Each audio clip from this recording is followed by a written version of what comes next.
when I finished my last book, I had made the decision that I wasn't going to write another book.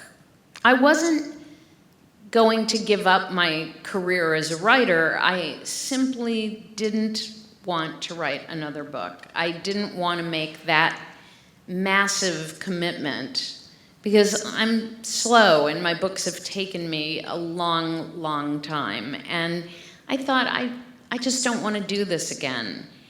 I also honestly didn't think that I would ever think of a book topic that I was really, truly willing to commit my life to doing. So I had decided, all right, I'm done writing books. I made my peace with that.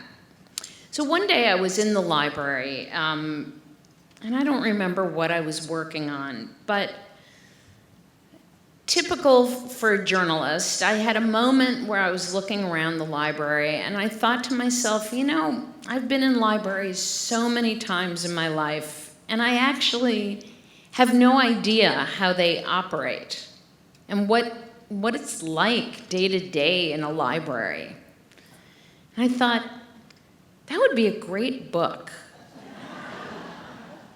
Not for me, but a great book. And so I sort of filed it away in my head and thought, well, I'm not writing any more books, so enough said. Soon after that, my husband and I moved to Los Angeles, and my son was just a little kid at the time. He was going into first grade. He got an assignment right off the bat. I think it was in his first week of first grade, and the assignment was to interview someone who worked for the city. So he came and he told me about this assignment, and I kind of sized him up. I thought, 5-year-old boy. I said, why don't you interview a garbage collector?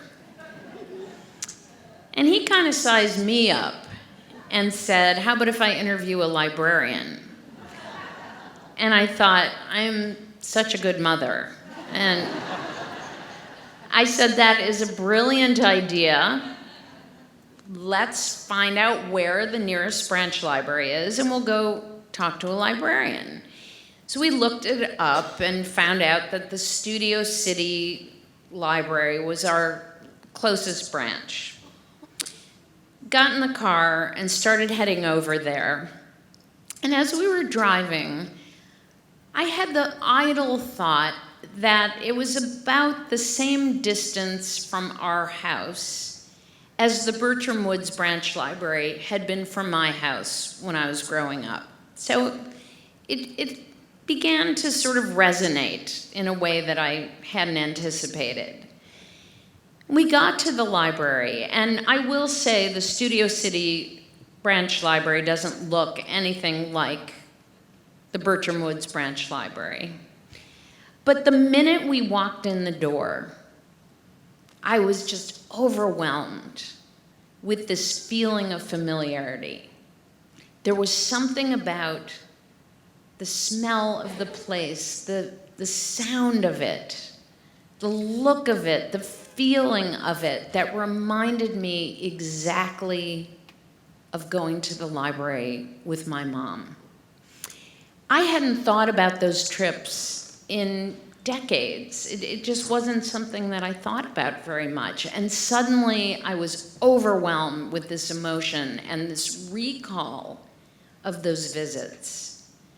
It was so powerful that it kind of left me almost jaw-dropped. It was that intense. And I thought to myself, why is that memory so powerful?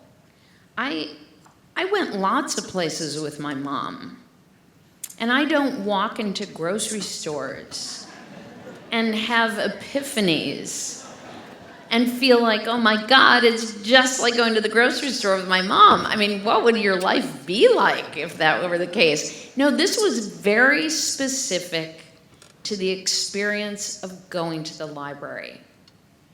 And it was so vivid, and such a deep, deep, powerful memory that I thought, boy, someone should write a book about that.